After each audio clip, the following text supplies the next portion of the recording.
Ha ha. You better choose yourself and let's get it. Welcome to another episode on the Choose Yourself channel where we give you more growth than you can handle. Maybe. Hope you can handle it. That's why you got a GYM, and that's grow your mind with inner size. We turn breaking points into turning points and masks into mirrors. Do you like what you see? You got to choose yourself to get gains. If you don't like what you see, same thing. We are not that different. And today's guest is living proof that rock bottom can be the foundation for your rebirth. She's been through the fire and still has nice skin. How you do that? Choosing yourself. Abuse, overmedication, addiction, isolation, all necessary. But a complete disconnection from self, yet somehow she didn't just survive, she transformed. True inspiration. She turned her trauma into truth, her wounds into wisdom, and her silence into service. She built her foundation on meditation, exercise, passion, and radical self-awareness with accountability.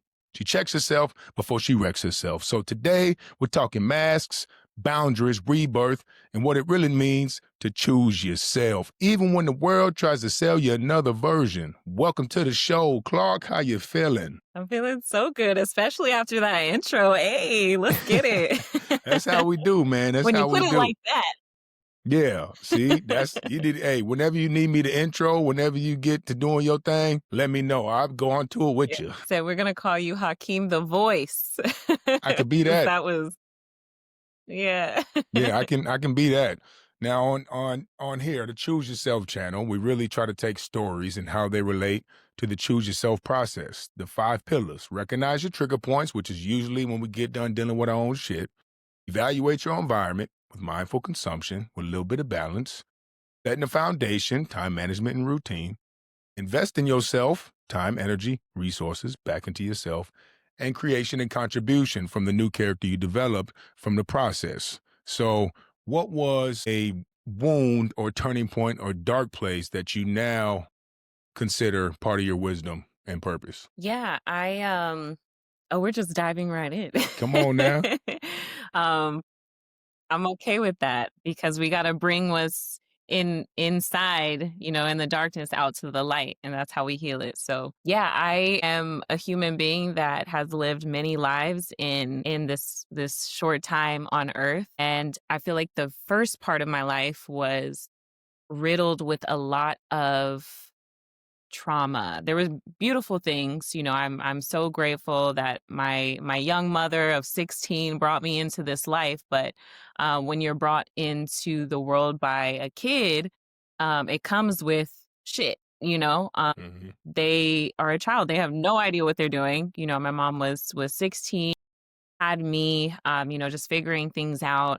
And so that came with us being in some really tough situations financially, the environment. She always did her best to make sure that we were cared for and, had food to eat, had a roof over our heads. But, a lot of times in those struggle situations, there's some unsavory things that permeate your reality.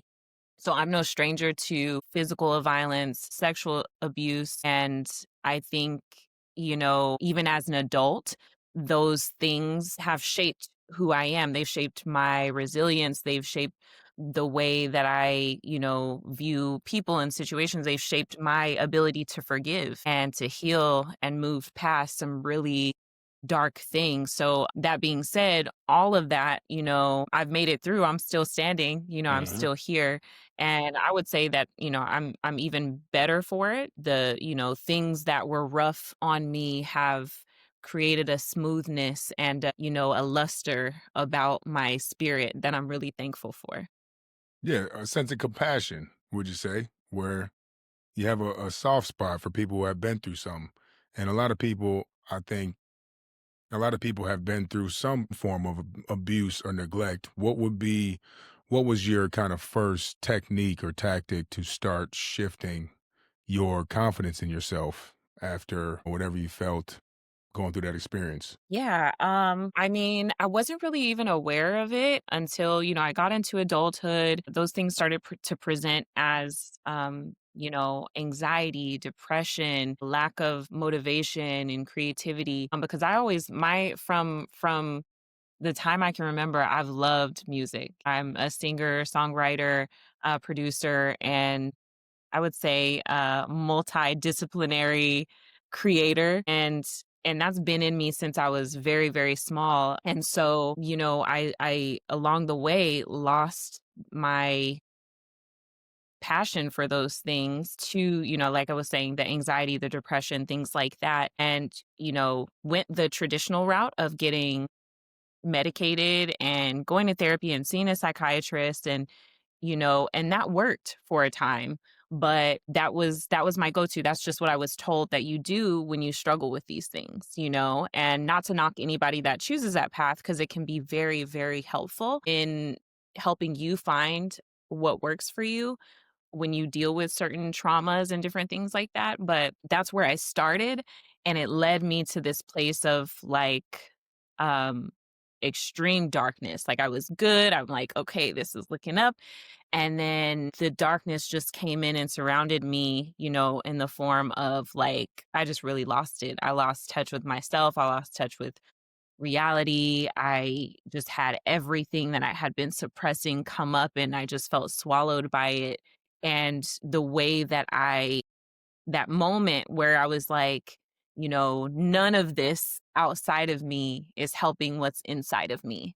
Hmm. So the answer and the solutions must be inside of me.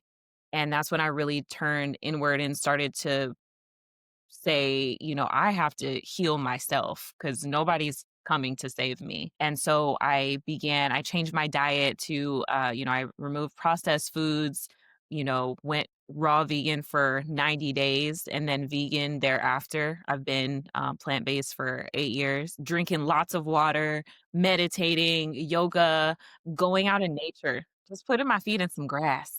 Sitting under hugging trees, Yeah. the simple things that we do as children that heal us and fill our spirit, I start tapping back into those things. And so that's really what helped and to peel away those layers of darkness, I guess, and help me see more clearly who who all of who I am, and because you gotta look at all of it, Hmm. it's all you. You have to look at it and you have to integrate it. And and once I started just doing that and, focusing on those things and seeing those things, I started to feel better. I started to, the fog cleared, I started to feel reinvigorated and like got back in touch with my inner child who loved to sing and loved to create and loved to perform. So that brought me to 2018. I'm like, all right, we here. I was actually just talking about that on a previous episode where you'll keep revisiting the breaking point until you do the healing after your trigger point. So, dark Mhm. place, trigger point, and then usually, like you, medication, therapy, partying, playing sports, whatever you're doing to keep your mind busy, keep it numb, keep the mask on, keep from running from it, that will get you for a certain amount of time. You'll be good. You'll be able to go through life. But when something else surfaces that reminds you of something that you hid, you're gonna get broken again. And that's what you were just talking about. That's what happened to me. I had a whole episode about that where it was breaking point, dark place, trigger point, mask, breaking point, dark point, numb, trigger point. Until I healed it, there was not a point where I was like, oh, this is the shit that be messing me up every time. And that's beautiful that you just said exactly that, because then you start to choose differently, to start to evolve and understand ourselves with the natural way. So that's something that y'all got to tap in with, man. Is try to get back to the natural state, go inward, and embrace your healing in your story. But you did, so you started to change your environment and consumption. Yeah, I really did. And honestly, it is the environment and it's the healthy eating. I never want to be like, oh, just eat healthy and drink water and all your problems will be solved. Like that is a part of it. Your habits shape, your like the world around you, your reality. But it was also just like radically like telling the truth, because once you get past a certain point, or I shouldn't say past, but once you start dealing with stuff, right? And you look at it, you dig it up and unpack it and all these things, and you kind of, you do get to a point where you're like, okay, even in that cycle that you're talking about, you get to a point where you're like, okay, I know how to do this. I know how to address these things that are coming up.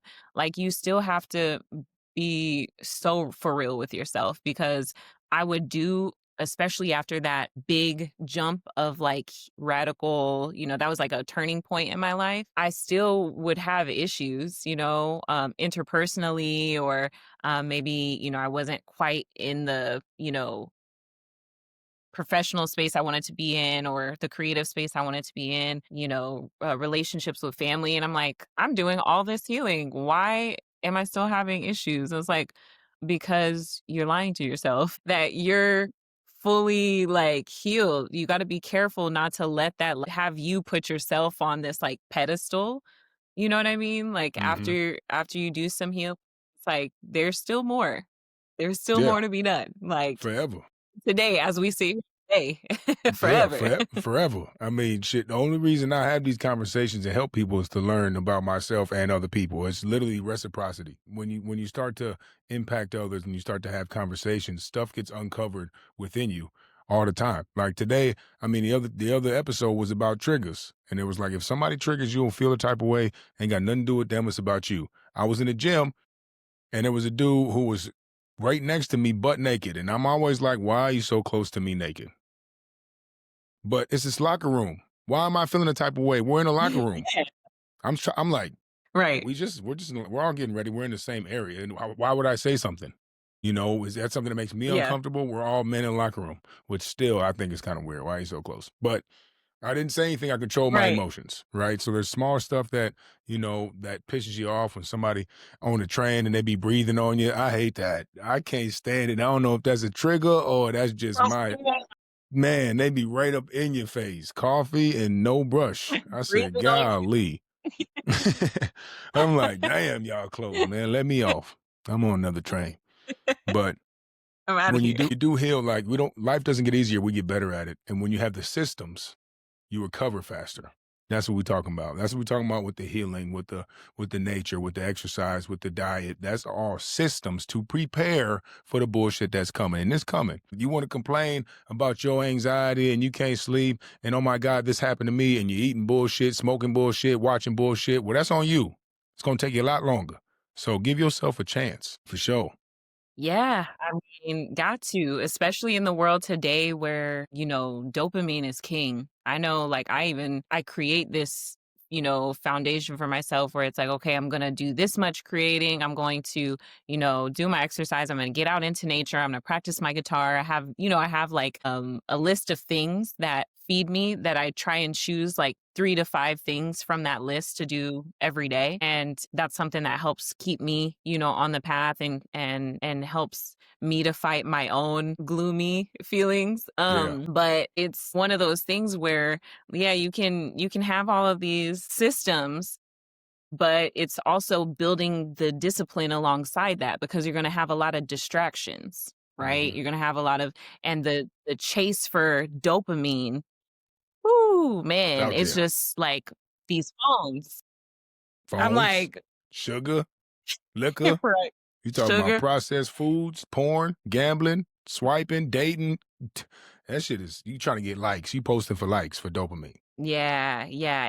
And it's hard, because it's like it's everywhere. But I heard someone say the other day, like, you know, and I think she was talking about real food, but I equated it to like, you know, other things.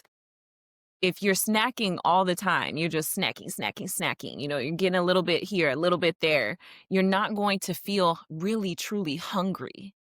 And I like the way, the edge that it gives me when I feel a little bit hungry, Oh, for real? and that's yeah, like, okay, not like I really would like to be satiated with food. I love food, but I'm meaning like in life, you know, Right. you No, know what I yeah, for mean? sure. Yeah. I like that edge, so I can like work, and I can have something to aspire to, and keep my dreams at the forefront of that, right? But if I'm getting a little coddling here and this satiating here and this relationship and this sex and this, these unhealthy snacks and too much screen time, I'm not feeling hungry and therefore I don't have the drive to go get up and get it.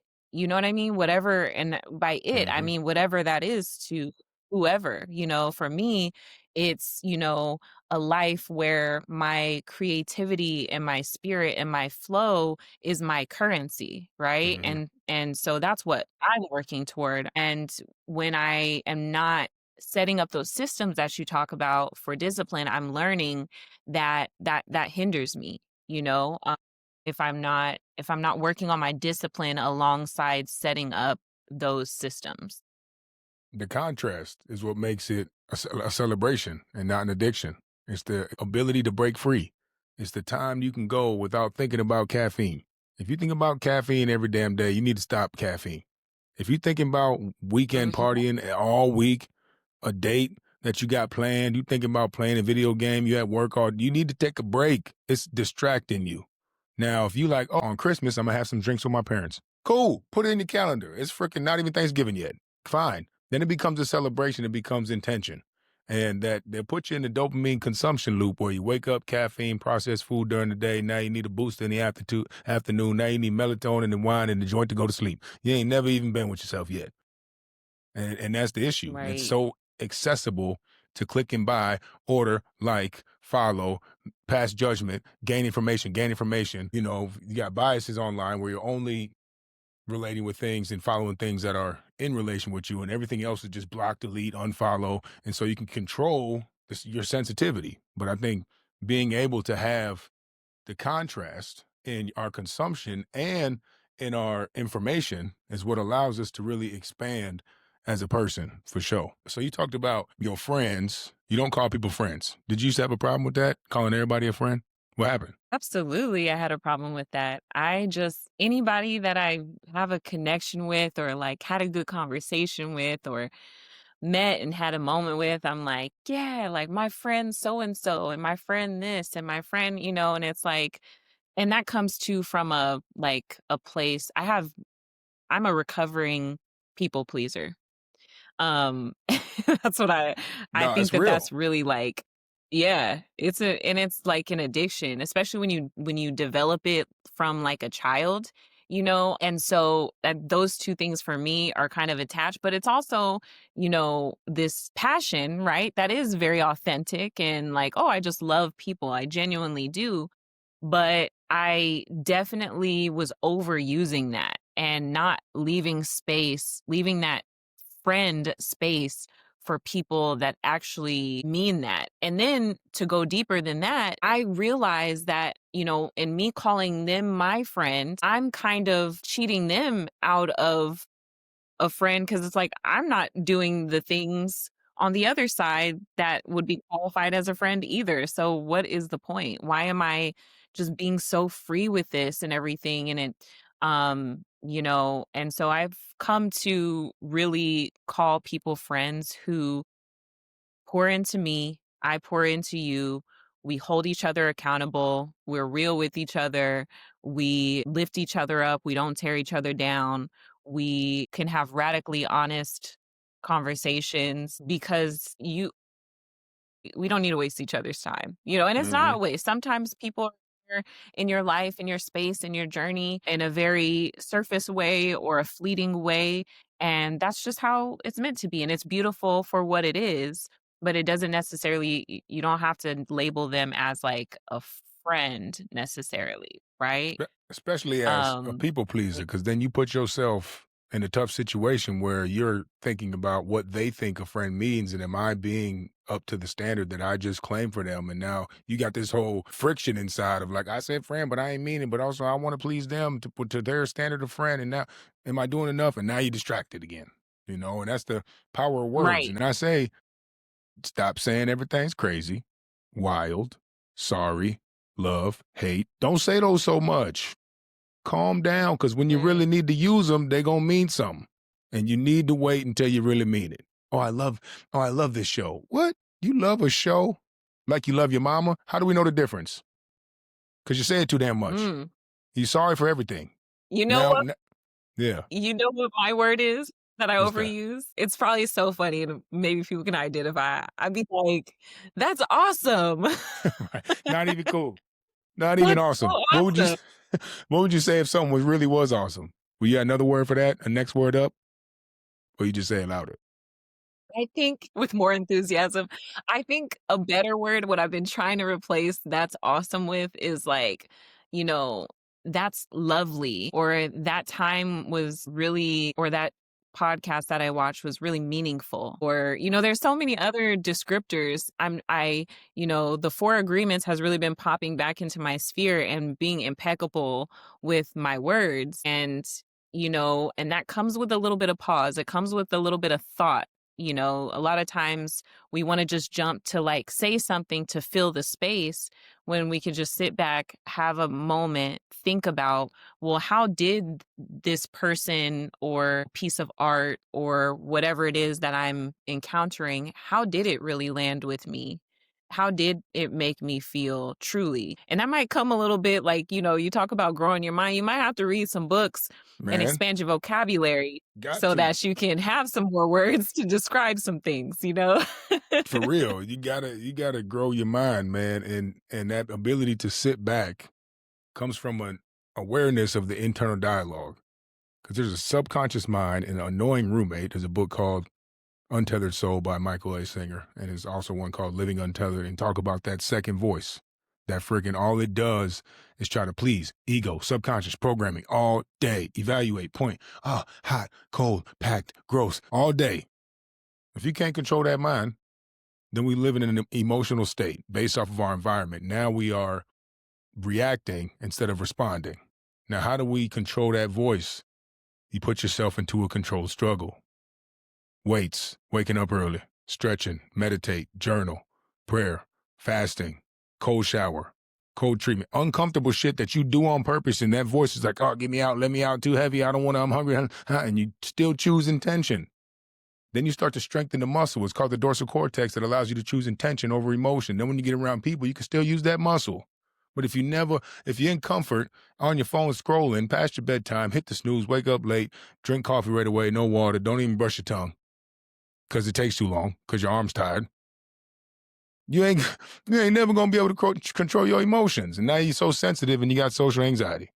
I know that's Damn. right. I mean, I heard that was honestly one of the things that I heard someone say that really stuck with me is choose to do something hard every day. And I like the way that you described it as, it's chosen or controlled struggle, Hmm. right? There's so many things already in our life that are going to be prescribed to us just off, being on this earth and in this reality. And they do grow you, but there is something special about the way that you grow when you choose to do something hard and you overcome it, and the way that it impacts your psyche and your self-confidence, Hmm. right? Those other things make you resilient and all these things, but the things that you choose that you end up overcoming, I feel like that hits different. You know what I Man. mean? It's like, I made the decision and then I did it and I overcame that struggle. And it sucked the whole time. I do it with weights.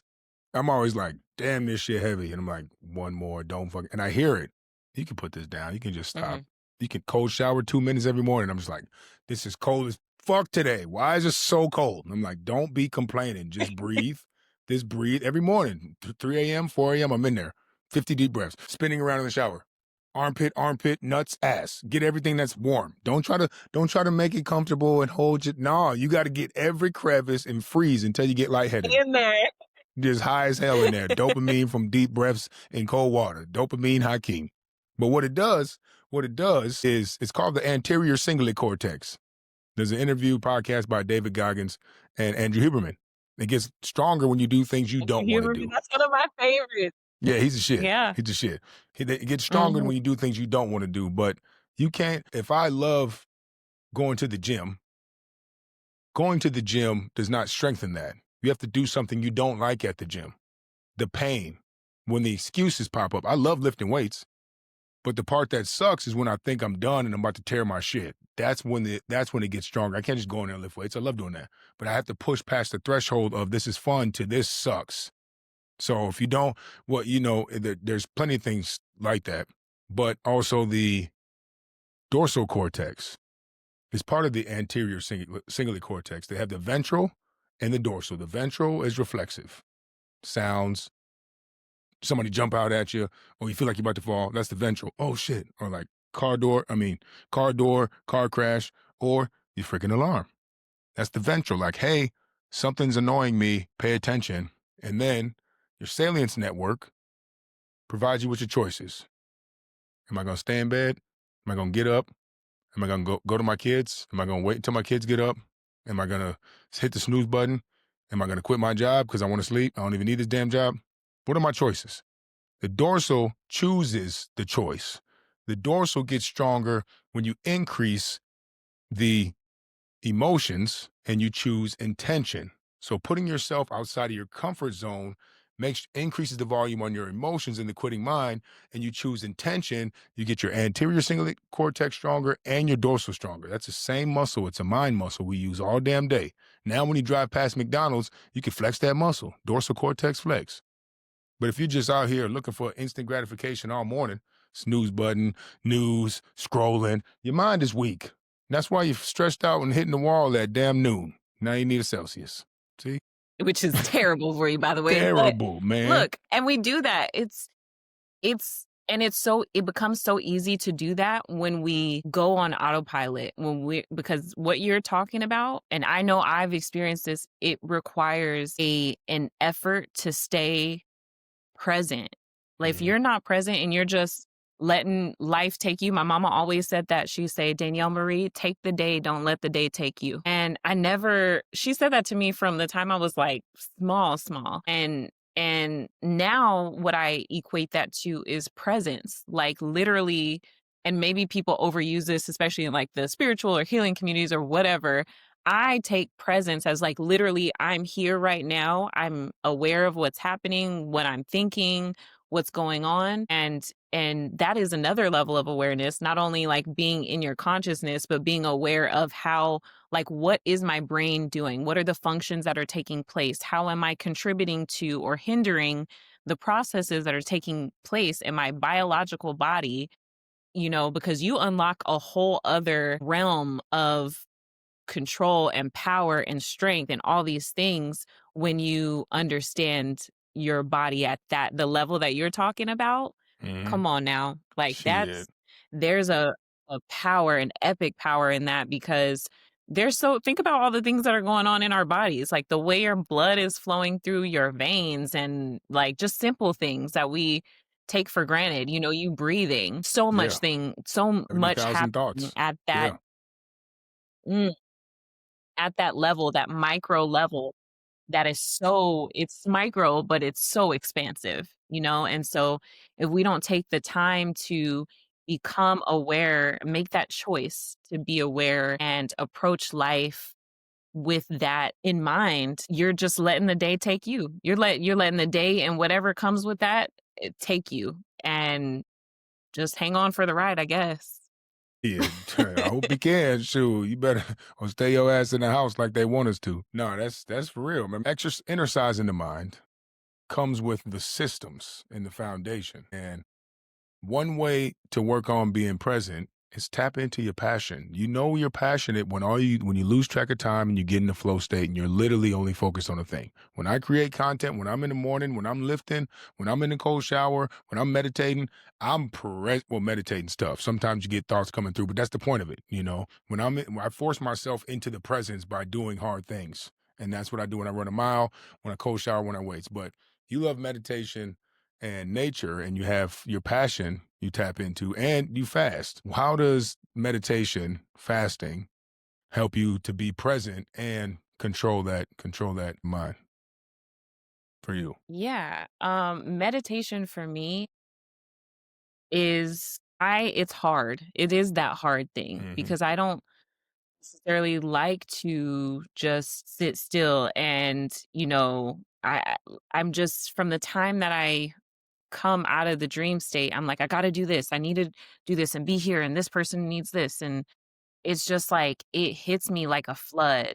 And so it's necessary for me to do that practice, not only because it's hard, but because it allows me to block out all of that, create a foundation for that day, and just start with, silence.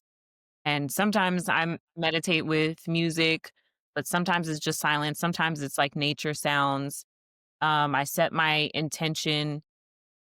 I identify how I'm feeling, and open myself up to how I'm going to carry that day, or how I'm going to approach that day. So that helps me a lot. And then as far as fasting, fasting for me just helps me clear all of the, we talk about distractions, your body calling you to eat chips and, candy and this and that and the other, or even just to overeat in general is a distraction. I can't tell you how many times I know when I need to fast, when I'm like, all I can think of is, "Oh, what am I gonna eat for lunch? What am I gonna eat for dinner? What am I gonna eat for snack?" Like, that is so, when that becomes so incessant in me, I'm like, "Oh, I got some sugar demons that I need to Parasites. purge," because Yeah. they're clawing literally like, "Eat some pizza," and it's like,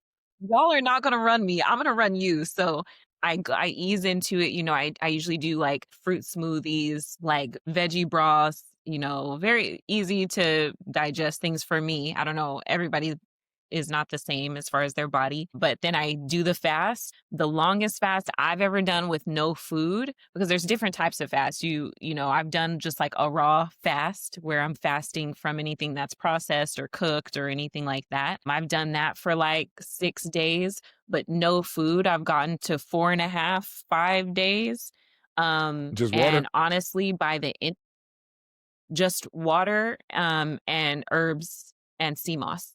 By day, yeah, it's tough because day 2, your body's like, "You better eat something or you're gonna die." Yeah. Like, you get so dramatic. You That's what get happened to so me.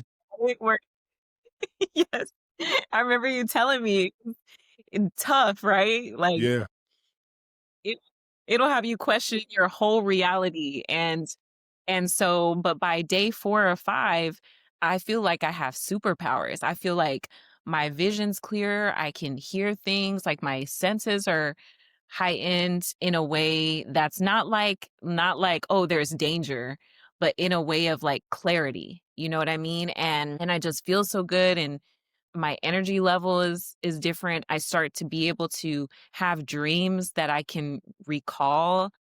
There's just all these beautiful things, that happen when you just, empty your vessel and rid yourself of the like distraction of needing to feed yourself in that way. Yeah, fasting is crazy, and then physical exercise for me is of top importance. I exercise at least 5 times a week, if not every day some weeks. And yeah, lately I've been like running, I have to run a mile at least 4 times a week. So that's my goal, to run at least 4 to 5 miles every week.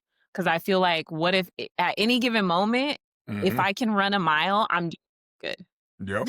Got to do that. I mean, that's probably a low percentage of people that can run a mile, especially if you're after 30, 35. I think it's a high percentage, like 80% of people can't sprint after 35. I be doing sprints on the treadmill. I should get outside, but it's just not a lot of space in New York. But on the treadmill, I try to sprint like twice a week. I run a mile, run about the same amount, about three Yeah. to 4 miles. I'm on the elliptical every day, stretch every day. But yeah, the foundation is important. Have your non negotiables, man. Find out what that is for you. And then do it, actually do it.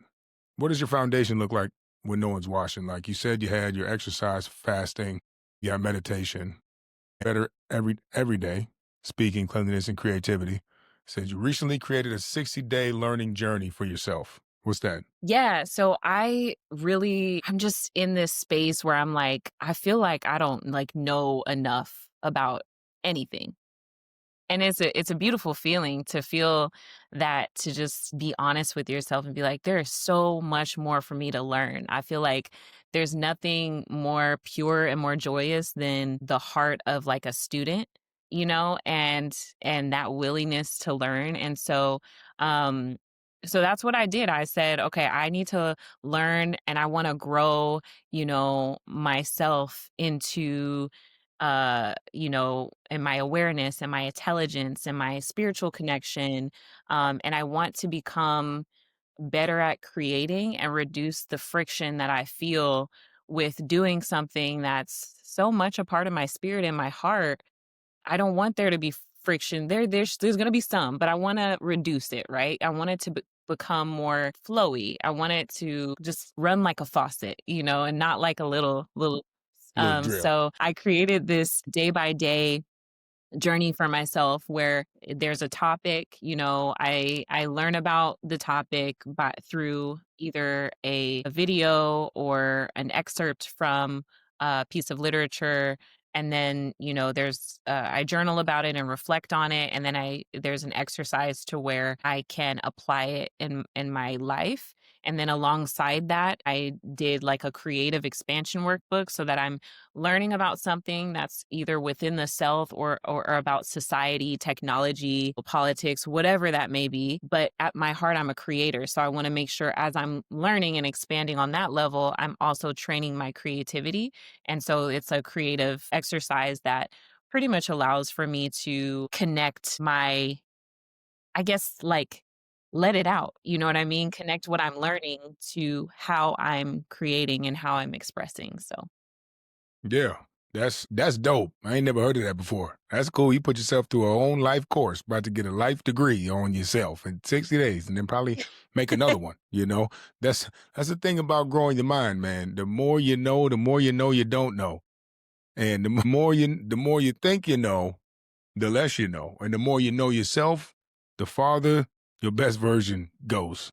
For some reason, it's like the more yeah. confident and more evolved you get, your goals get further. You're like, I could do even more than I thought. And now it's even farther away. And so that's why you got to embrace the dang journey. The journey is subjective, the destiny is objective. Just be most selective with your perspective and stop saying please when you pray because it's on the way. Ooh, I love that. It's so divine that you said that. I mean, beautifully put, but it's divine that you said that because I just heard today. I was listening to a neuroscientist speak on life and journeys, and she said that life is all about the journey because and not the destination, or else we would call life death, right? Damn.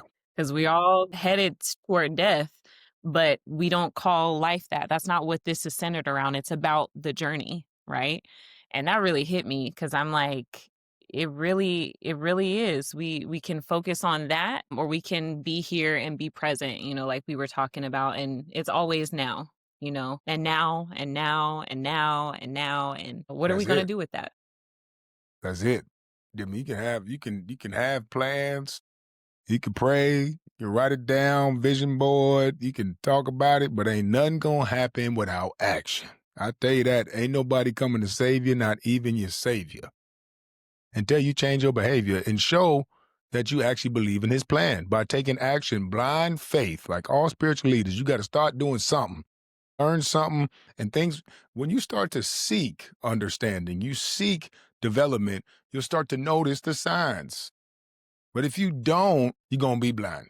And that's like that every time. And that's investing in yourself. That's what you've been doing with the foundation. That's how you got over the dark place, investing time, energy, resources from the trigger point to creating and contributing to whoever else and to your purpose, to yourself, to your creator, and to others. There's the environment evaluation. You started to eliminate toxins and add in nutrients in all forms. You started to set the foundation with meditation, exercise, journaling, nature, and you invest in yourself, time, energy, resources.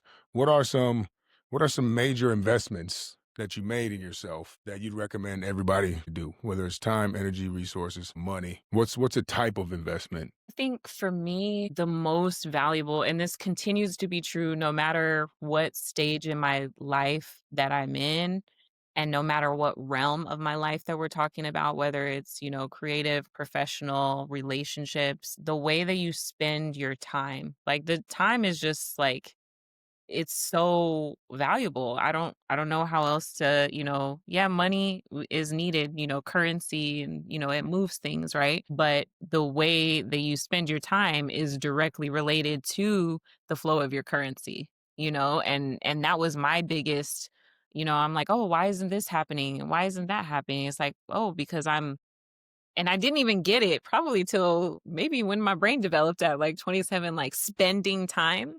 Right. You're spending time. We talk about spending money, and I was like, "Oh, duh." Like, so how you spend it, So I think for me, my biggest, investment has been in times when I really just wanted to barrel down a pathway of like, you know, in the mindset of like, "Oh, well, this is gonna make me the most money and this is gonna do this." It's like, mm, let me look at this, sacrifice on this side at, I'm reclaiming my time so that I can invest it so I can have an even greater payout on, the back end. And that payout is, being closer to my dreams of, impacting people with my art, which will come, if you spend that time, invest that time. For me, it's, investing the time in my creative realm and the business, that I run also with my creative partner, Better Sense. And that really is when you do your own thing and you bet on yourself is a very scary thing. Hmm. It's like, no, if things are going to work out the way that you want it to, or the way that you are saying, like, it needs to be like this. But what you can know is that if you lay brick by brick by brick by brick, there is going to be a wall, So you just have to do the thing every day. And that's what I'm really working to do is, just create every day and see how, how I can at one point get to say like, "Oh wow, look at this thing." You're not Look saying at that what now, you don't look at think? You don't think you're saying that now about a previous version last year or 2 years ago? Yeah, oh yeah, for sure. I definitely when I look at like my music, it's so crazy because I'm in between New Mexico and Texas. So I'm currently in Dallas right now and I was at a coffee shop with a friend and I stopped mid-sentence, just so dramatic. I'm like, I hear my song Oh, like shit. in the parking lot. Yeah, like Day by Day was playing. I'm like, that is my song. And I'm in a place I don't know people. There wasn't anyone around that I know. I wasn't, and I heard my song playing, like as they were just blasting it as they were like driving out the parking lot. And so that was one of those moments where I'm like, wow, that was me looking back at all of those, bricks that I was tediously laying, the time in the studio, not going out and deciding to go to the studio or to write or to, have a strategic planning session with my creative partner instead of just, vacationing for no reason, like, hey, let's do this retreat and let's make an album. That's how my, last album, CQ, was created in an earthship in Taos. And so that was one of those moments. I definitely have that and I was so grateful for that to be able to look back and say, wow, like that moment is a culmination of all the times that I invested in myself and in my dream. You better invest into yourself, health, time, relationships. I say the core four. That's what I do when I speak to high schoolers, I speak to corporate, I speak to sober houses, I speak to athletes. Health, time, relationships, money. And the only way to get more health is to invest your time into yourself. And the only way to get more time without cheating technology and all that now, you could definitely freaking cheat, but natural way is to put time, use your time wisely and add time on the end of your life, which then increases your health span and the quality of life, which then you can then pour more into your relationships and you get money by adding value to others. So it starts with you. How you gonna add from half a glass? Now you get home, now you done cracked your ass and your back. Now you ain't got no water left. Now you done ran out of willpower. Now you done eating snacks. You ate all your kids' snacks, and your kids is up late, and you went in bed, you didn't even shower. See? Messing everything up. Now you in a dirty bed, you done got up, you didn't even sleep right because you got skin oil all in your eyes and it's all crusty. You got to invest in yourself. Health, time, relationships, money. But yeah, it's been great. Thank you, Clark. I appreciate it. Where can we get your album? When's the next album? Where's the next show? How can we follow you? I'm gonna put it on the show notes. Yeah, for sure. I'm working on an EP actually, and it'll most likely first be released on our website, which is Better Since, like Better Since Yesterday, but with no vowels. So BTTRSNC.com. And then select other streaming sites, probably not Spotify at this point. I won't get into that. You can follow me on Instagram. It's Clark.music. So Clark with a Q and music with a Q at the end. And yeah, I would be so grateful to have anybody just tap in with me. I'm learning, growing, creating day by day. And, I want to give a huge shout out to Scotty, who is my producer, my creative partner, my mentor, my business partner, all of that. You can tap in with us. We're starting a new creative blog to support creators in their journey on that website, as well as, the music and everything that we're releasing. We have a lot of events in the Southwest. So yeah, tap in there. Y'all tap in, man. Y'all tap into other creators to tap into your creative power. And that's the way we do. Thanks for tapping into the Choose Yourself channel. Tap in with her, tap in with the CYC, tap in with yourself. In the meantime, keep the gratitude in your attitude and choose yourself.